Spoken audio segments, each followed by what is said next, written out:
মানুষ সবসময়ের জন্য সঠিকটা চায়, কিন্তু মানুষ সঠিকটা পায় না। তার অনেকগুলো কারণ আছে। বড় বড় কোম্পানি সব প্যাকেজিং মাল থাকে, ওই মালগুলো আপনাদের ডেট দেখে কিভাবে কি করে আমরা অনেক সময় ঠকে থাকি। ডেটটা যা থাকে মালটা তা থাকে না। হ্যালো ফ্রেন্ডস, কেমন আছো সবাই? আবার একটা নতুন ভিডিও নিয়ে তোমাদের সামনে চলে আসলাম। আজ একটু ভিন্ন স্বাদের ভিডিও, খাওয়া দাওয়া সংক্রান্তই, তবু একটু অন্যরকম। তো চলো ভেতরে যাওয়া যাক। আজ আমরা এসে গেছি বারাসাতের নবপল্লীতে মেক এ কেক 15 মিনিটস নামে একটা কেকের দোকানে, যেটা এই মাসেরই 14ই জুলাই ওপেন করা হয়েছে। আরুষ এই কেকটা খুব পছন্দ করে, তাই এখানে এসেই ওর জন্য একটা স্লাইস এই কেক নিয়ে নিলাম। ওর সাথে আমিও খেয়েছিলাম, খুব ফ্রেশ ছিল কেকটা। তাই জন্য আমরা এই কেকটাই এখানে অর্ডার দিয়েছিলাম একটু বানিয়ে দেওয়ার জন্য। তো দেখো, তোমাদের সাথে শেয়ার করছি যে কী করে এখানকার স্টাফ এখানে আমাদের কেকটা বানিয়ে দিচ্ছিলেন। ইনি এখানে কেক বানান, সব ধরনের কেকই এখানে অর্ডার নেওয়া হয়। আর কাস্টমার যে কেক বলবে সে কেকই কাস্টমারের সামনে লাইভ এনারা বানিয়ে দেবেন। তো আরুষ যে কেকটা খেয়েছিল ওটা খেয়ে খুব ভালো লেগেছিল আমারও, সেজন্য আমরা ম্যাঙ্গোর এই ফ্লেভারটাই বানিয়ে দিতে বলেছিলাম। তো আমাদের এই কেকটাই ওনারা বানিয়ে দিচ্ছেন। তো দেখো, আমাদের সাথে সাথে তোমরাও থাকো, তোমাদেরও সাথে শেয়ার করছি যে কিভাবে আমাদের কেকটা উনি বানিয়ে দিলেন। কেক এই শব্দটা মানেই আগে আমরা জানতাম যে জন্মদিনের সন্ধ্যাবেলা সবার সাথে বন্ধু বান্ধব আত্মীয় স্বজন সবার সাথে আমরা কেক কাটতাম। তো এখন কেক শুধু জন্মদিনেই আটকে নেই, বিভিন্ন ধরনের অনুষ্ঠানে, যেমন বিবাহবার্ষিকী, সাধ, অন্নপ্রাশন, প্রত্যেক অনুষ্ঠানেই এখন একটা চল হয়েছে কেক কাটার। তো কেক এখন আমাদের দৈনন্দিন জীবনে খুব ওতপ্রোতভাবে জড়িয়ে গেছে। তো আমি তো পার্সোনালি কেক খেতে ভীষণ ভালোবাসি। তোমরা কারা কারা কেক খেতে ভালোবাসো আমার মতো, তো তোমরাও আমার কমেন্ট বক্সে জানিও। তোমাদের যদি কোনো পছন্দের কেকের চয়েস থাকে, সেটা যদি তোমাদের ফোনে ছবি তুলে তোমরা এনাদের এখানে এসে দেখাও, তাহলে সেই কেকও ওনারা তোমাদের সামনে তোমাদেরকে লাইভ বানিয়ে দেবেন। এখানকার বৈশিষ্ট্যটাই হচ্ছে তোমরা যে কেক চাইবে সেই কেক তোমাদের সামনে লাইভ বানিয়ে দেওয়া হবে।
এই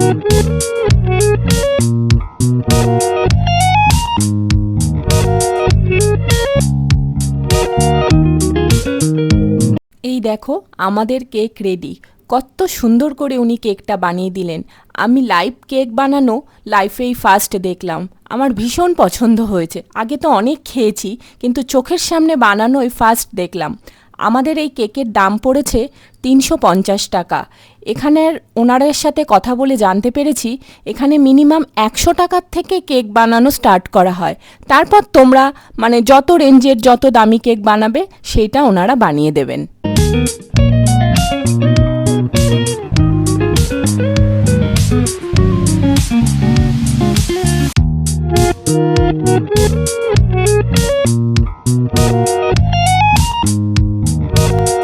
এইরকম চিন্তা ভাবনা কেন আসলো যে আমি মানে সব দোকানে তো কেক বানানো থাকে, বা কেউ আসলে আমি এখান থেকে কেক বানিয়ে দেবো? এটা আজ আর বহুদিনের ব্যবসা। আমার নিজস্ব কারখানা আছে, এবার ঠকছে মানুষ। এই ঠকার থেকে যাতে না করে সেটা সামনে থেকে কেকটা নিজে তৈরি করি। আচ্ছা, মানে কতদিন আগে বানানো থাকে বা কি থাকে সেটা তো কাস্টমার জানে না। একটা কাস্টমার তো জানে না, 2-3 দিন তো মিনিমাম থাকেই। আচ্ছা, সেটা ফ্রিজিং অবস্থা থাকে বলে বোঝে না। এমনি কি এমন মানে সেল কেমন চলছে? মানে ঠিক নতুন আছে, দোকান যেহেতু। মোটামুটি স্পোর্টস ঠিক আছে। আচ্ছা, আপনাদের সব দিনই তো খোলা? হ্যাঁ, সব দিনই খোলা। আচ্ছা, আর উনি টাইমিং কটা আছে, কটা থেকে কটা পর্যন্ত খোলা? 9টা থেকে রাত 10:30। সকাল 9টা থেকে রাত 10:30। আচ্ছা এবার নিজস্ব নিজের ভাবে করে নিজের মতো করে এক্সপ্রেস করেছি। আচ্ছা আচ্ছা আচ্ছা। এটাই আমার উদ্দেশ্য। আর আপনার ধরুন বার্থডে বা অ্যানিভার্সারি যে বড় কেকগুলো হয় সেগুলো কি এরকম যেমন সাথে সাথে? যেমন খুশি, আচ্ছা, এটাই আমাদের উদ্দেশ্য। যেমন খুশি, সময় নষ্ট না করে অল্প সময়ের মধ্যে কিগুলো দিতে পারি। হ্যাঁ, অন্যান্য দোকান যেমন আমি বলেই দিচ্ছি আপনাকে, যেমন মনজিনিস বা মিয়ামোড়ে যেগুলো হয় সেগুলোতে আপনার কিন্তু তারপরে এটারে 6-7 দিন আগে থেকে অর্ডার দিয়ে কেক বানাতে হয়, এরকম একটা ব্যাপার থাকে। না, তো আমাদের কাছে তেমন কোনো ব্যাপার মানে থাকে না। ইনস্ট্যান্ট আসলে হয়ে যাবে। আমরা ওটাই চাইছি, মানুষের সময় নষ্ট না করে সঠিকটা দিতে। আমাদের কাছে এমন কোনো ওই অপশন নেই যে মানুষকে ঠকাবো। আমাদের কেকটা বানানোর পর আরও একটা কেকের অর্ডার ছিল। আমার দেখে এত ভালো লাগছিল যে এটাও ভিডিও করলাম আর তোমাদের সাথে শেয়ার করলাম।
এতগুলো কেক বানানো দেখতে দেখতে আমার ভীষণ খিদে পেয়ে গেছিল, তাই কেক বানানোর পরে আমি খেয়ে নিয়েছিলাম একটা চিকেন স্প্রিং রোল, যেটাও খুব ভালো খেতে ছিল আর খুব ফ্রেশ ছিল। তারপর দেখো, শুধু এখানে কেকই না, বিভিন্ন ধরনের নিমকি, কত রকমের কুকিজ এখানে পাওয়া যায়, 70, 80, 90 এইরকমই সব দাম।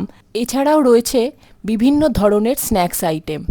তোমরা এখানে অবশ্যই একবার ভিজিট করো, আশা করি ভালো লাগবে।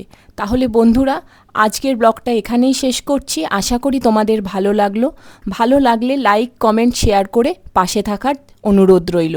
আবার খুব শিগগিরই দেখা হবে পরের একটা ব্লগে। টাটা।